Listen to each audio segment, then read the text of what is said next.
ونعوذ بالله من شرور أنفسنا ومن سيئات أعمالنا من يهده الله فلا مضل له ومن يضلله فلا هادي له وأشهد أن لا إله إلا الله وحده لا شريك له وأشهد أن محمدًا عبده ورسوله أرسله بالحق بشيرا ونذيرا وداعيا إلى الله بإذنه وسراجا منيرا أما بعد فإن خير الحديث كتاب الله وخير الهدي هدي محمد صلى الله عليه وسلم وشر الأمور محدثاتها وكل محدثة بدعة وكل بدعة ضلالة وكل ضلالة في النار فأعوذ بالله من الشيطان الرجيم بسم الله الرحمن الرحيم يا أيها الذين آمنوا اتقوا الله حق تقاته ولا تموتن إلا وأنتم مسلمون وقال يا أيها الناس اتقوا ربكم الذي خلقكم من نفس واحدة وخلق منها زوجها وبث منهما رجالا كثيرا ونساء واتقوا الله الذي تساءلون به والأرحام إن الله كان عليكم رقيبا وقال يا أيها الذين آمنوا اتقوا الله وقولوا قولا سديدا يصلح لكم أعمالكم ويغفر لكم ذنوبكم ومن يطع الله ورسوله فقد فاز فوزا عظيما رب اشرح لي صدري ويسر لي أمري واحلل عقدة من لساني يفقهوا قولي ربي زدني علما قال الله تبارك وتعالى أيضا وعد الله الذين آمنوا منكم وعملوا الصالحات ليستخلفنهم في الأرض كما استخلف الذين من قبلهم وليمكنن لهم دينهم الذي ارتضى لهم وليبدلنهم من بعد خوفهم أمنا يعبدونني لا يشركون بي شيئا معزز میرے دینی و اسلامی بھائیوں اور پردہ نشین اسلامی ماؤں اور بہنوں، گزشتہ جمعہ ہم نے امن و سکون کے ذرائع کے عنوان پر کچھ باتیں سماعت فرما چکے ہیں کہ دنیا کے اندر امن و امان، سکون و اطمینان کے لیے جہاں مادی اسباب، دنیاوی اسباب اختیار کرنا ضروری ہے، وہیں پر امن کے لیے کچھ دینی اسباب اختیار کرنا بے حد ضروری ہے۔ آج موجودہ حالات ہمارے سامنے ہیں کہ کس طریقے سے مسلمانوں پر ظلم و ستم کیے جا رہے ہیں۔ خاص طور پر دہلی کا غریب کا واقعہ پورے ہندوستان کے مسلمانوں اور سیکولر غیر مسلموں کو جھنجھوڑ کر رکھ دیا۔ مال تباہ و برباد ہو گیا، گھر جلا دیے گئے، بے آسرا ہو گئے، جسم پر جو کپڑے ہیں وہی بچے ہوئے ہیں، دکانیں جلا دی گئی، گھر لوٹ لیے گئے، کھل کر فتنہ و فساد مچایا گیا اور مسلمانوں کو دھمکیاں دی گئی، اور یہ پورا کام مفاد پرست اسلامی دشمن عناصر کی جانب سے اور سرپرستی میں کیا گیا۔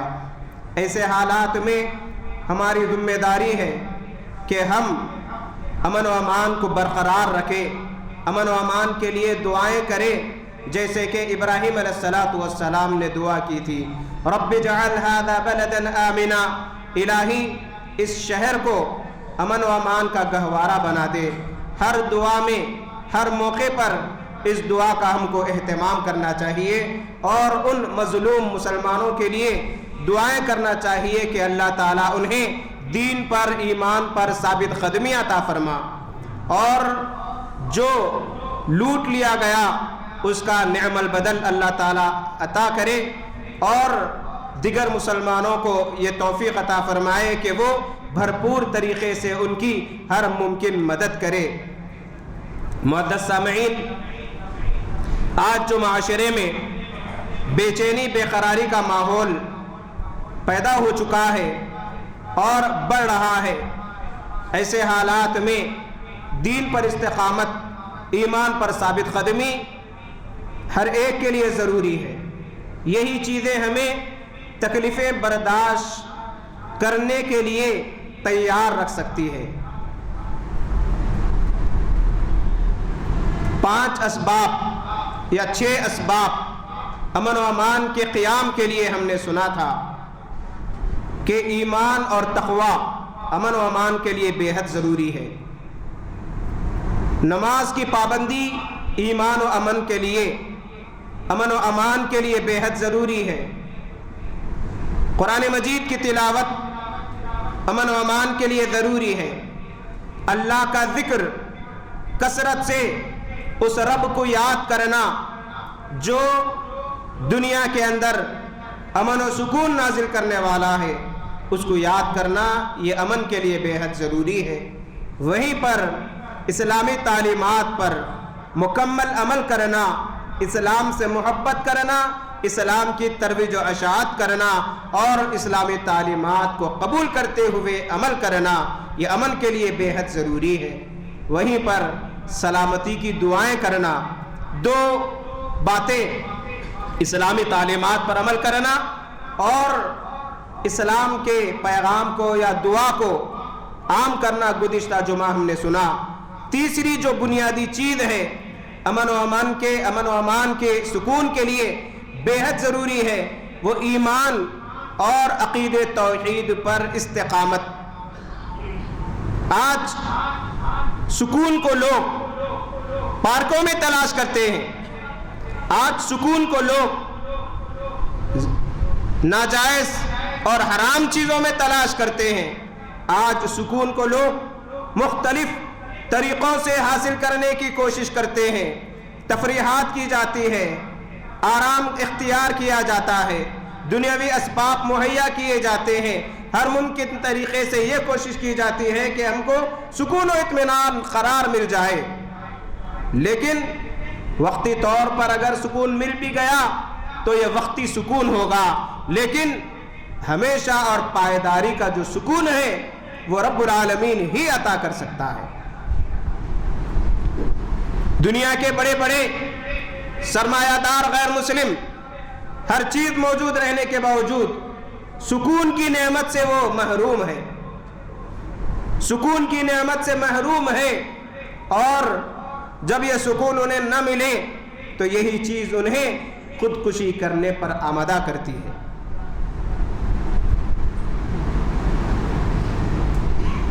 اللہ رب العالمین کا وعدہ ہے سورہ نور آیت نمبر 55 میں، وعد اللہ الذین آمنوا منکم وعملوا الصالحات، اللہ رب العالمین کا وعدہ ہے تم میں سے ان لوگوں کے لیے جو ایمان لائے اور عمل صالح اختیار کیے، لَيَسْتَخْلِفَنَّهُمْ فِي الْأَرْضِ، ضرور تمہیں زمین میں خلیفہ بنائے گا، وہ جانشین بنائے گا، كَمَا اسْتَخْلَفَ الَّذِينَ مِنْ قَبْلِهِمْ، جیسے کہ تم سے پہلے لوگوں کو خلیفہ بنایا تھا، جانشین بنایا تھا زمین میں، وَلَيُمَكِّنَنَّ لَهُمْ دِينَهُمُ الَّذِي ارْتَضَىٰ لَهُمْ، اور دین کو تمہارے دل میں مضبوط جما دے گا۔ شرط کیا ہے؟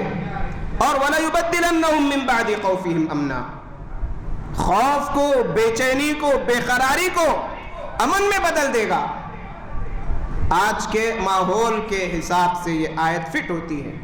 اگر آج امن چاہتے ہیں، عالمی امن ہو، معاشرتی امن ہو، علاقائی امن ہو، ہر طریقے سے اجتماعی امن اگر چاہتے ہیں تو ضروری ہے ایمان پر ثابت قدم رہے اور اسلامی تعلیمات پر عمل کرے۔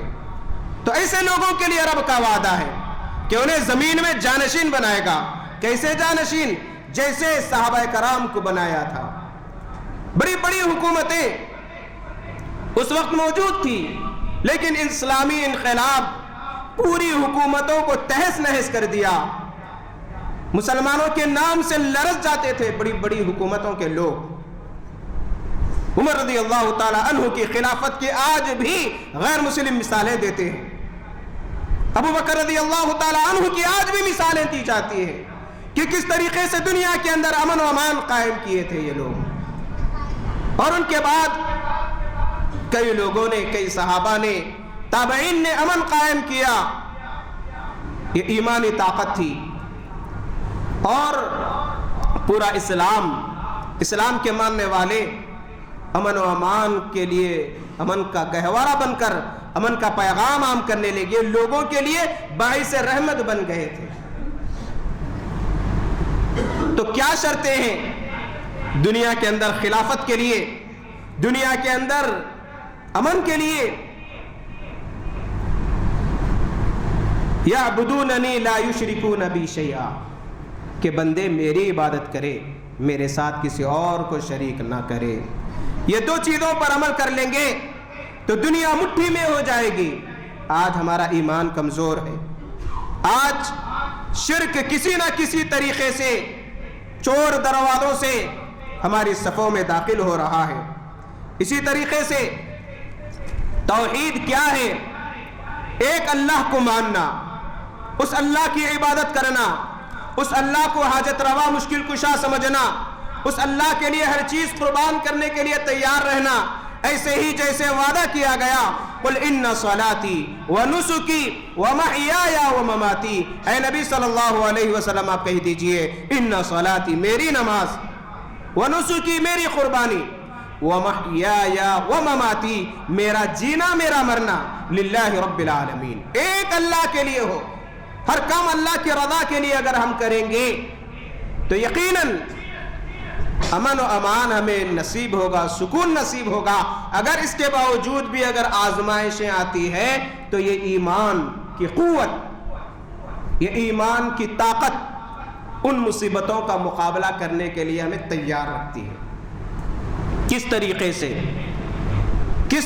سے دیکھیے صحابہ کرام کی مثالیں. بلال رضی اللہ تعالی عنہ کو کون نہیں جانتا؟ غلام تھے، اللہ کے نبی صلی اللہ علیہ وسلم کے ہاتھ پر اسلام قبول کیے. اسلام قبول کرنا تھا. امیہ بن خلف جو ظالم تھا، انتہا درجے کے تکالیف دیا کرتا تھا. دوپہر کے وقت عرب کی چلچلاتی دھوپ میں ننگے بدن انہیں لٹا دیا کرتے، گلے میں رسی ڈال کر نوجوانوں کے حوالے کیا جاتا. وہ جانوروں کو، مردہ جانوروں کو جس طریقے سے گھسیٹا جاتا ہے، بلال رضی اللہ تعالی عنہ کو مکے کے گلیوں میں، سنگلاخ زمین میں، ایسی پتھریلی زمین جہاں پر چلنا دشوار ہے، وہاں پر گلے میں رسی ڈال کر گھسیٹا کرتے تھے. اتنا ہی نہیں بلکہ دوپہر کے وقت چت لٹا کر اوپر سے بڑا بھاری پتھر رکھ دیا جاتا.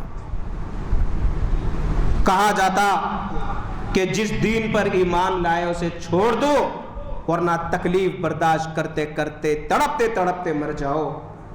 وہ کیا طاقت تھی جو بلال رضی اللہ تعالی عنہ کو احد کی صدا لگانے پر مجبور کیا؟ وہ ایمان کی، عقیدہ توحید کی طاقت تھی. اتنی تکلیفوں کے باوجود انہیں یقین تھا کہ یہ تکلیفیں عارضی ہیں، آج ہے کل ختم ہو جائے گی، لیکن اس کے بعد کی جو زندگی ہے وہ کامیاب و کامرانی کی زندگی ہے. یہی تکلیفیں جہنم کی آگ کے لیے آڑ بن جائے گی، گناہ کے کفارے کا ذریعہ بن جائے گی. یہ ایمان تھا ان کا. حضرت عثمان رضی اللہ تعالیٰ عنہ ایمان لائے تو ان کے چچا چٹائی میں لپیٹ کر دھواں دیا کرتے تھے اور وہ تڑپتے تڑپتے یوں ہی زندگی گزار دیا کرتے تھے. یہ ایمان کی طاقت، عقیدہ توحید کی طاقت انہیں یہ تکلیفیں برداشت کرنے کے لیے تیار رکھی. ذرہ برابر بھی دل میں کوئی شک نہیں پیدا ہوتا. ایسی کئیوں مثالیں ہمیں صحابہ کی زندگیوں میں ملتی ہیں. آل یاسر کو کون نہیں جانتا؟ حضرت عمار، حضرت یاسر، حضرت سمیہ رضی اللہ عنہم ایک خاندان ابو جہل، ابو لہب، بنو مخزوم اور دیگر قبیلوں کا ظلم کا نشانہ بن گیا تھا۔ یاسر رضی اللہ تعالی عنہ تکلیف اٹھاتے اٹھاتے اسی میں شہید ہو گئے۔ سمیہ رضی اللہ تعالی عنہ کو اتنی تکلیفیں دی گئی ابو جہل کی جانب سے، اتنی تکلیفیں دی گئی کہ انہیں 2 جانوروں میں باندھ کر چیر دیا گیا، شرمگاہ پر نیزہ مارا گیا، جس سے وہ شہید ہو گئی اور اسلام کی شہیدہ، پہلی شہیدہ ہونے کا اعزاز پایا۔ یاسر رضی اللہ تعالی عنہ، ان کے بیٹے، ان پر بھی بہت ظلم کیا گیا۔ اللہ کے نبی صلی اللہ علیہ وسلم کا گزر ہوا، دیکھتے ہیں کہ آل یاسر پر تکلیفیں ڈھائی جا رہی ہیں، تکلیفیں دی جا رہی ہے۔ اللہ کے نبی صلی اللہ علیہ وسلم یہ کہتے ہیں صبراً یا آل یاسر ان موعدکم الجنہ، اے یاسر کے خاندان والو صبر کرو، صبر کرو، تمہارا ٹھکانہ جنت ہے۔ یہ جنت کا وعدہ پوری تکلیفوں پر بھاری پڑ جاتا ہے۔ یہ کیا تھی طاقت؟ یہ ایمانی طاقت، عقید توحید کی طاقت، کیونکہ جہاں شرک آ جاتا ہے وہاں پر بے چینی، بے قراری بڑھ جاتی ہے۔ ایسے کئی وعدے رب العالمین نے کیا۔ قرآن مجید میں ایک اور جگہ سورہ انعام آیت نمبر 81 اور 82 میں ارشاد ہے فَأَيُّ الْفَرِيقَيْنِ أَحَقُّ بِالْأَمْنِ، کہ 2 جماعتوں میں یعنی مشرک اور مسلمان، موحد اور شرک کرنے والے، مومن اور کافر، دونوں فریقوں میں احق بالامن، امن کے کون مستحق ہے؟ حقیقی امن کنہیں ملے گا؟ ان کنتم تعلمون الذین آمنوا ولم یلبسوا ایمانہم بظلم، کہ جو لوگ ایمان لائے اور اپنے آپ کو ظلم سے آلودہ نہیں کیا، شرک سے آلودہ نہیں کیا، شرک سے بچے رہے، ایسے لوگوں کے لیے امن ہے۔ الذین آمنوا ولم یلبسوا ایمانہم بظلم اولئک لہم الامن، جو ایمان لائے، اپنے آپ کو شرک سے، شرک کے سارے راستوں سے دور رکھا، اولئک لہم الامن، ایسے لوگوں کے لیے امن ہے۔ آج بھی اگر ہم حقیقی ایمان پیدا کریں اپنے اندر، عقید توحید کو اگر مضبوطی سے تھام لیں گے، یقین جانیے رب العالمین کا یہ وعدہ ہے ان الذین قالوا ربنا اللہ ثم استقاموا، جنہوں نے کہا ہمارا رب اللہ ہے، پھر اس پر ڈٹے رہے، ثابت قدم رہے۔ دنیا کے بڑے سے بڑے ظالم آ گئے، تکلیفیں دیے لیکن برداشت کیے، وہ چلے گئے، لیکن یہ تکلیف برداشت کرنا ان کے لیے مستقبل کا کامیابی کا پیغام بنا، جنت کے شکل میں۔ ان الذین قالوا ربنا اللہ، جنہوں نے کہا ہمارا رب اللہ ہے، ثم استقاموا، پھر ڈٹ گئے، تتنزل علیہم الملائکہ، فرشتوں کا نزول ہوتا ہے ان پر، اللہ تخافوا ولا تحزنوا وابشروا بالجنۃ التي کنتم توعدون، اس پیغام کے ساتھ کہ خوف کھانے کی ضرورت نہیں، غمگین ہونے کی ضرورت نہیں، جنت کی خوشخبری ہے تمہارے لیے، کنتم توعدون، جن کا تم سے وعدہ کیا، تم سے وعدہ کیا گیا۔